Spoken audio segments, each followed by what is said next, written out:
High বন্ধুরা, দেখো আজকে আমাদের বাড়িতে বেলা 1টার সময় এই এত বড় বড় চিংড়ি মাছ নিয়ে হাজির করেছে। এটা এখন আমাকে রান্না করতে হবে। দুঃখের শেষ নেই আমার আর। বন্ধ করে দাও। তাহলে তুমি চিংড়ি মাছগুলো দিয়ে কি রান্না করবে আজকে বলে দাও আমাদের দর্শক বন্ধুদের। চিংড়ি মাছের মালাইকারি করবো, আর কি করবো। এই মাছটা মালাইকারি খেতেই ভালো লাগে। আচ্ছা, চিংড়ি মাছের মালাইকারি করার জন্য আমি নারকেল কোড়াতে বসেছি। এই নারকেলের কোড়ানো দুধটা দিয়ে মালাইকারিতে দিতে হবে, তো ওই জন্য এখন নারকেল কুটতে বসেছি। পরে তোমাদের সঙ্গে দেখা হবে। বন্ধুরা, কড়া গরম হয়ে গেছে। এবার চিংড়ি মাছটা একটা একটা করে দিয়ে দেবো কড়ার মধ্যে।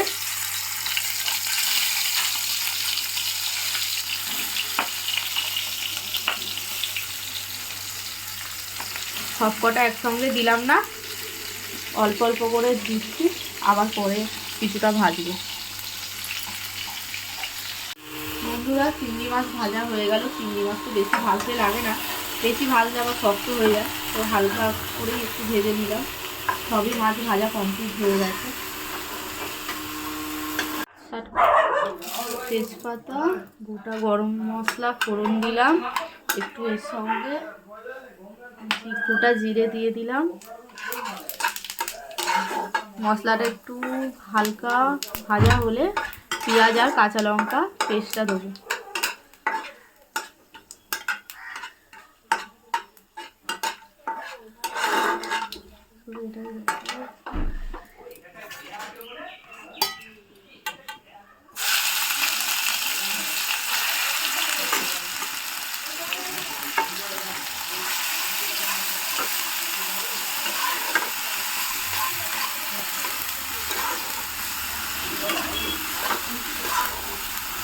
লাল লাল করে ভাজা হয়ে গেছে। এবার আদা রসুন বাটাটা দেবো। আদা রসুন বাটাটা দিয়ে একটু ভাজা হলেই তারপর বাকি মশলাগুলো দেবো।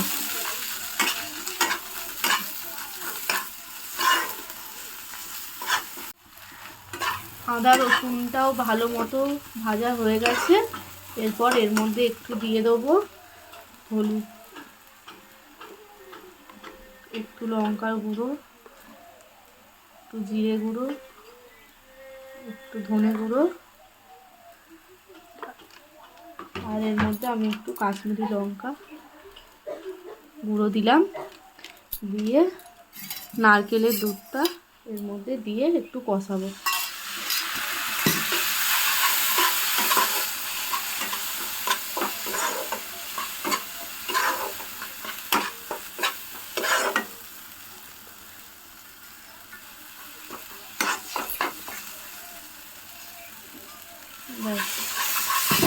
এরকম করে হালকা হালকা করে একটু কষাই, তারপর পুরো বাকিটা করে দেব।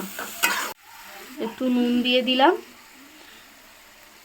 আমার কষানো হয়ে গেছে মশলাটা ভালো মতো।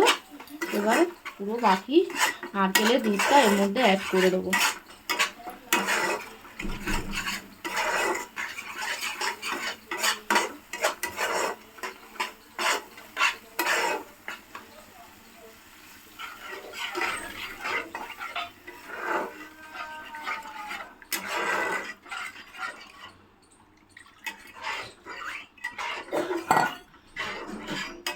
পুরো ফুটছে, এবার আস্তে আস্তে মাছগুলো দিয়ে দেবো।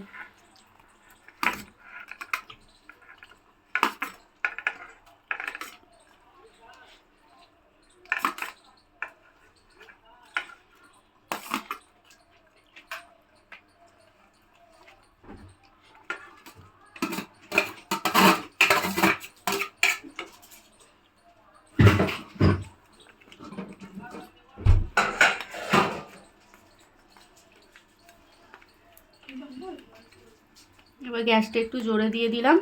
একটু ফুটলে গরম মশলা দিয়ে আর নামিয়ে নেব।